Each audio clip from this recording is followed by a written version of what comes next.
తిరుపతి నందు 2 సంవత్సరాలు కూటమి పరిపాలన విజయోత్సవ సభను జయప్రదం చేసిన కూటమి నాయకులకు, కార్యకర్తలకు తండోపతండాలుగా తరలివచ్చిన 31వ డివిజన్ ప్రజలకు కృతజ్ఞతలు తెలియజేసిన తిరుపతి 31వ డివిజన్ తెలుగుదేశం పార్టీ అధ్యక్షులు తలారి బాలయ్య, ఈయన తిరుపతి పట్టణ తెలుగుదేశం పార్టీ ఉపాధ్యక్షులుగా, తిరుపతి పట్టణ బీసీ సెల్ సెక్రటరీగా సేవలందించారు. తలారి బాలయ్య 31వ డివిజన్ ప్రజలను ఉద్దేశించి, నాకు అవకాశం ఉంటే డివిజన్ నందు ఇంకా ఉన్నతంగా అభివృద్ధి చేయడానికి తన సాయశక్తులా కృషి చేస్తానని తెలిపారు. కూటమి పరిపాలనలో జరిగినటువంటి పలు అభివృద్ధి కార్యక్రమాల గురించి తెలియజేస్తూ 31వ డివిజన్ ప్రజా సమస్యల అధికారుల దృష్టికి తీసుకెళ్లి వాటిని పరిష్కారం చేస్తున్నానని, నిరంతరం ప్రజలకు సేవలో అందుబాటులో ఉంటానని ఆయన తెలుపుతూ, అనంతరం తలారి బాలయ్య కూటమి ప్రభుత్వం నందు జరిగినటువంటి పలు అభివృద్ధి కార్యక్రమాల గురించి ప్రసంగించారు.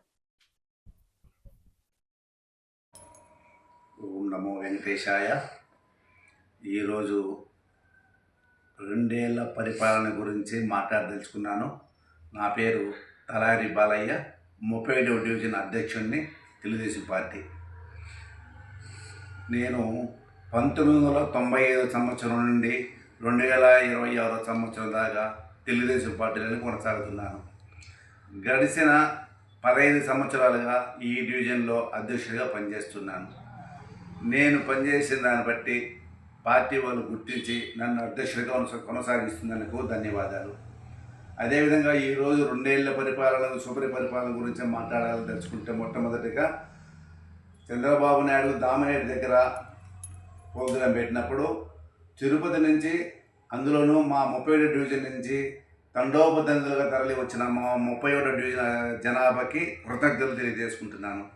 అదేవిధంగా 2 ఏళ్ల సుపరిపాలనలో మాట్లాడదలుచుకుంటే, చంద్రబాబు నాయుడు గారు ఎన్నికల హామీలో ఇచ్చిన మాటలన్నీ నిలబెట్టుకున్నాడు. మొట్టమొదటిగా అన్నా క్యాంటీన్, పేదవారికి అందరికీ 5 రూపాయలకే భోజనం పెట్టారన్న మాట మొట్టమొదటి నిలబెట్టుకుని ఇచ్చిన హామీలో ఒకటి నెరవేర్చాడు.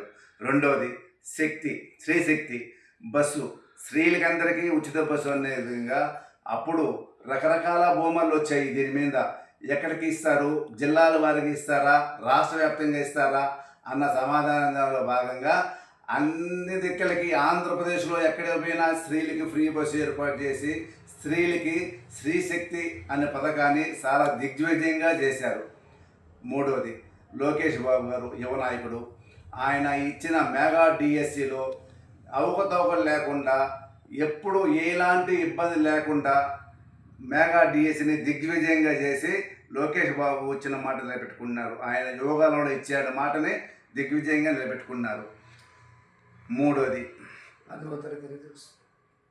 10వ తరగతి ఎప్పుడు ఈ మనకు స్వతంత్రం వచ్చిన 75 సంవత్సరాలలో ఎప్పుడూ లేని విధంగా ఈ సంవత్సరం విద్యా సంస్థల్లో ప్రైవేట్ స్కూల్లో మానేసి గవర్నమెంట్ స్కూల్లో చేరిన చరిత్ర ఇంతవరకు ఏ రాష్ట్రంలోనూ లేదు. మన లోకేష్ గారు విద్యాశాఖ మంత్రిగా ఉన్న తరుణంలో ఈసారి వచ్చిన రిజల్ట్ చూసి పేపర్కి వేయించిన ఘనత ఏ రాజకీయ నాయకుడికి లేదు.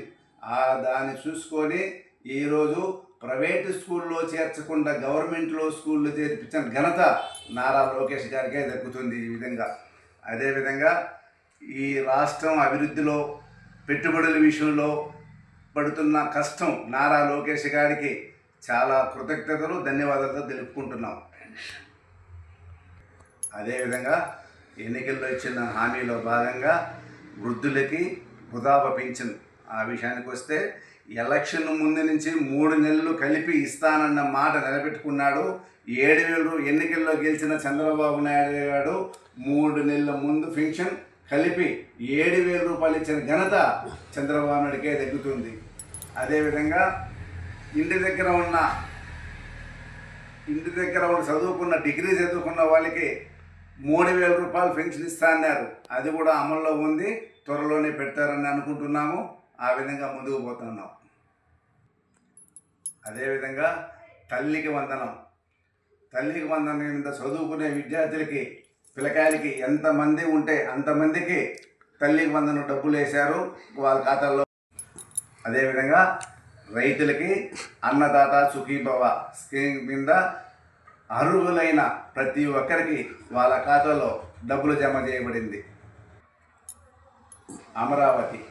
అమరావతి విషయానికి వస్తే మోడీ గారికి, దానికి సహకరిస్తున్నటువంటి శాఖల వారికి అందరికీ కృతజ్ఞతలు.